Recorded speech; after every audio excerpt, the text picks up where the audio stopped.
Recording to the cloud. Hi, I'm Robin Forster with Feel So Alive and Feel So Alive Informed. And thank you for joining us, whether it's live or on the replay. And just to tell you a little bit about me before I introduce our speaker, who is going to be very fun. I'm a solo entrepreneur and I am fascinated with health and wellness, both yours, mind, and our planet, and also aging gracefully, because aren't we all? And now I'd like to tell you just a little bit about Pamela Forrest real quick. She is our business speaker today, and she has lots to fill you in on. Not only is she a wife and a mother and a business owner and a volunteer and a home chef, she also published a cookbook, all this while taking care of her kids and running a business. So kind of lots going on. And I think what I'll do, instead of reading any more of your bio, I think we'll just get into our questions, because you have so many neat things that you can share with our audience that I don't want to miss any of that. So my first question to you is, tell us a little bit about yourself, kind of who you are, where you came from. So I am, like you said, I'm a wife. I'm a mother of 4 children and 4 dogs. I love to cook. That is probably my biggest passion. Like you said, I run a general contracting remodel business with my husband in Springfield, Oregon, called Forrest Creative Solutions. We've been in business for 2.5 years now. My husband has worked in construction for going on 25 years, so he has a lot of experience. So he is the hammer and I'm the business person, so to speak. I grew up in the military, so I've lived all over the country. I was actually born in Kansas, which most people are, shocked by. But I have lived in the Pacific Northwest for 16 years. I love it here. I love everything about it here. So I probably will stay here and just keep traveling around. Great. Well, when you were talking about the business piece that you do, where your husband's the hammer and you're the bookkeeping, and that's such a minimal way to say it, because part of what I'm learning about being an entrepreneur is how important bookkeeping is. And it's not something that I do well, so I'm really learning the importance of it, because if you guys aren't solvent, your husband can't work, right? Yep. Yeah. Correct. Yeah, I'm very lucky that I have a background in banking. I started as a teller and worked all the way up to a bank manager. So I have a lot of experience with handling, the ledgers and that sort of thing. But I still had to learn so much about actually running a business side. I've taught myself a lot about, the difference between accounts payable and accounts receivable, and then the taxes. And when you start adding in employees, there's a whole other realm of things. And I do more than just the bookkeeping. I do the marketing, the networking, the social media, and the invoicing, and, all of the non-hammer swinging stuff. And occasionally I do swing a hammer. So all depends on where I'm needed. Well, and what I'm reflecting on is that you're talking about a full-time gig right there, just running the business and learning what you have to learn.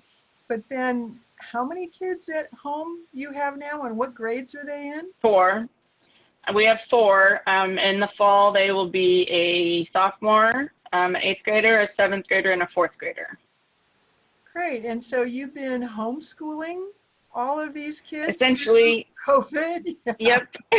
Yep. Since March 15th. I think it's a day every parent in this country will remember. Is the last day of normal school. So yeah, we have been fortunate in that we had enough devices to keep everybody up and running. I did have to give up my office. I've since built a new office that I'm sitting at in my bedroom, which is, I'm no longer just propped up on the bed. So that's a good thing. But I did have to I was lucky in that I already worked from a home office, so I didn't have to transition there. But it has been interesting. It's been trying at times to keep them all focused in their different classrooms and not interrupt each other and do the work and, teach this stuff. New math is, I don't know why they needed to change it. And my kids, when they go back to school someday, are just going to tell their teacher, that's not how mom does it. I have a feeling they're not going to be the only kids that say that's not how the parent No. at home was teaching me how to do this. Well, and like you were saying, you're really fortunate because you live in town, so you have a real good internet connection. Yep. Yeah. I have a friend who lives out of town and not that far, and her internet connection really isn't, and it's cloud, satellite, something, and it's sketchy. Yeah, I had a friend who lives out in not a little farther out, and she actually had to hotspot her phone to a computer to make it so her kid could participate in the morning meetings. I was like, that's just so much effort. Exactly. But, you know, parents everywhere are doing it because that's just, you're a parent, that's what you have to do. It's like, I've tried to explain to people about no, doing dishes is not fun, and washing out diapers is not fun, but so what? You know? Yeah, the rest of it's worth it. Exactly. Okay, so you do construction and you're doing, wearing about 4 or 5 different hats at home, at least. And your Instagram feed, I have really enjoyed. You've had some fun things up on there. And Thanks. And you know, we should talk about your cookbook, and I'm not sure if we're going to have time. I'm hoping that maybe we can do a separate interview about your cookbook, because that is just so cool that you self-published a cookbook.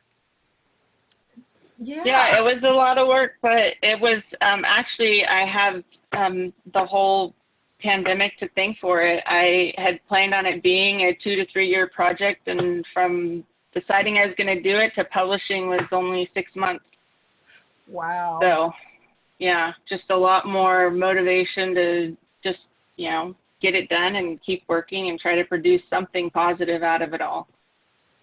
We've been talking about silver lining, and, you know, there's a silver lining everywhere. It's just sometimes you have to search a little bit. So yeah, sometimes you got to dig deep. Yeah, exactly.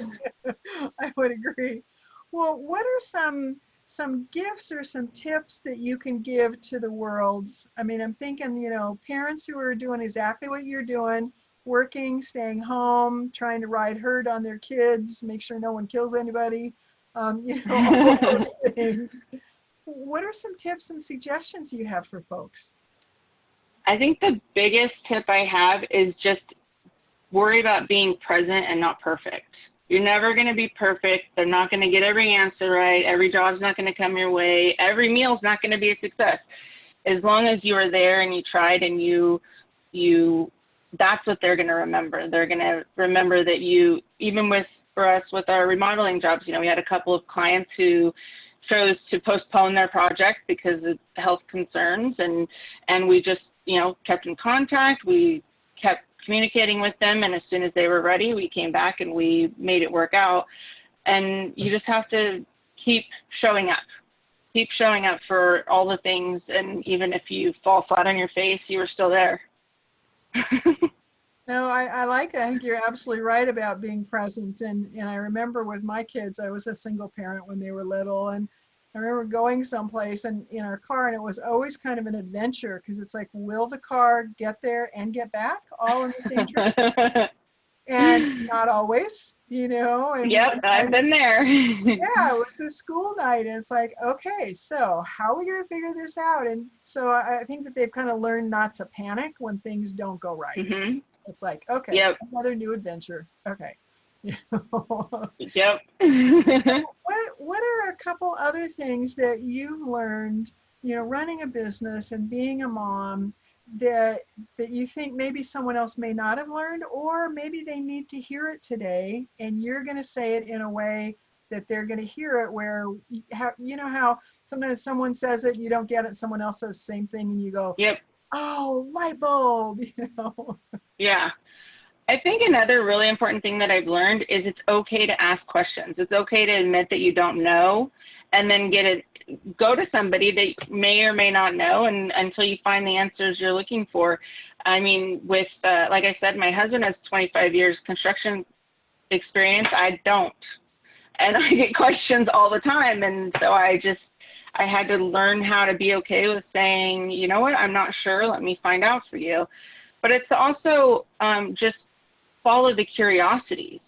You know, if you've never done a certain element of even your own profession, but you want to learn about it, you can. There's so much you can learn on the internet, just talking to people. You find having conversations with people, you can learn something you didn't even know they did, or anything. You can learn so much from so many people. And I'm thinking about your cookbook and you learning how to do all of that. And we are going to have to get together and do another show just on your cookbook and how you put that together, because that's just amazing that you do that. But right now we're almost out of time, and I know that you have another appointment, and I will make sure to put your website and the cookbook's website and all those good things up so that people can find you. So I appreciate it. okay, Pamela, thanks.